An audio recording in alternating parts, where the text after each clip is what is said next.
Detik-detik wafatnya Sunan Kalijaga.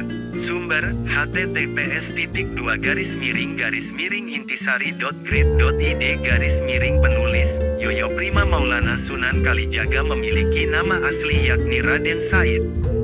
Lahir dari keluarga bangsawan Majapahit di Tuban.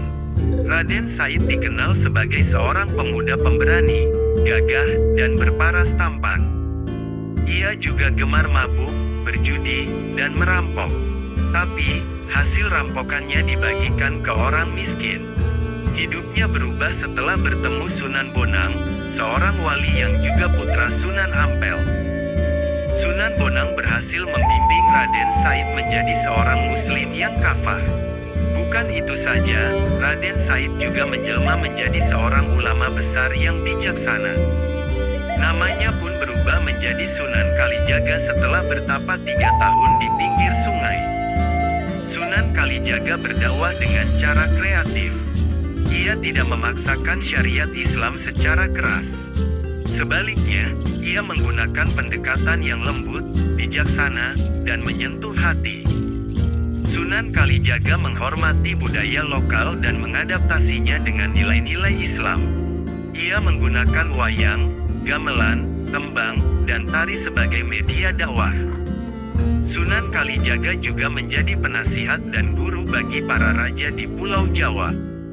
Mulai dari Sultan Demak, Sultan Pajang, hingga Raja Mataram Islam, Panembahan Senopati. Namun, di balik keagungan Sunan Kalijaga, ada satu misteri yang masih belum terpecahkan, yaitu mengenai usianya.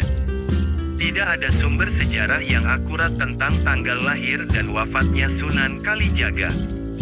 Meski begitu, ada beberapa pendapat yang berbeda tentang hal ini. Pertama, Sunan Kalijaga berumur 142 tahun.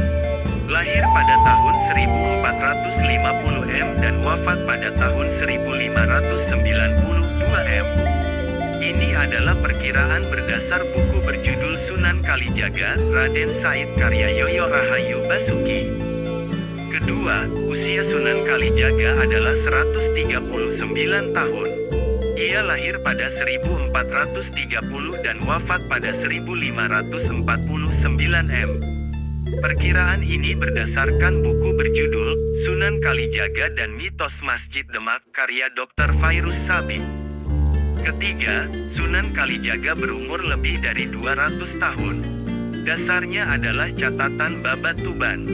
Catatan menyebut, Sunan Kalijaga pernah bertemu dengan Raja Majapahit terakhir, Prabu Brawijaya V.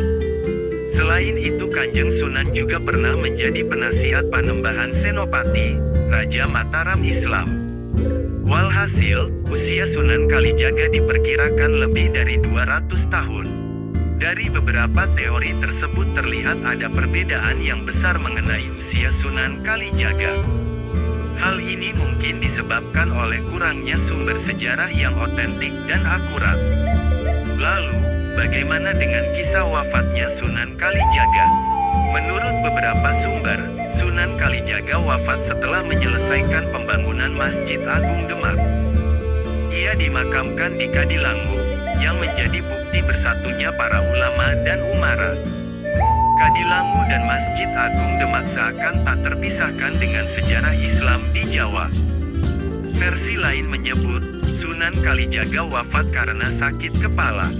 Menurut naskah Mertasinga, di hari tuanya Sunan Kalijaga tinggal di Istana Kesultanan Cirebon.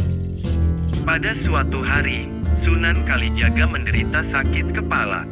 Ia ditemani 2 punakawan setianya, Ki Memek dan Ki Cengal. Sakit Kanjeng Sunan ternyata semakin parah hingga akhirnya wafat pada tanggal 10 Muharram. Ki Memek dan Ki Cengal lantas melaporkan kabar ini kepada Sultan Cirebon yakni Panembahan Ratu, cicit dari Sunan Gunung Jati. Panembahan Ratu kemudian menyempurnakan jenazah Kanjeng Sunan Kalijaga. Ada yang meriwayatkan sang Sultan hanya menemukan kain Kanjeng Sunan saja. Ada pula yang menceritakan Panembahan Ratu memakamkannya di Kadilangu. Terlepas dari hal itu, hingga saat ini makam Sunan Kalijaga di Kadilangu selalu ramai didatangi para peziarah. Mereka datang untuk mendoakan mendoakan sosok wali besar di tanah Jawa yang sangat toleran dan penuh kasih.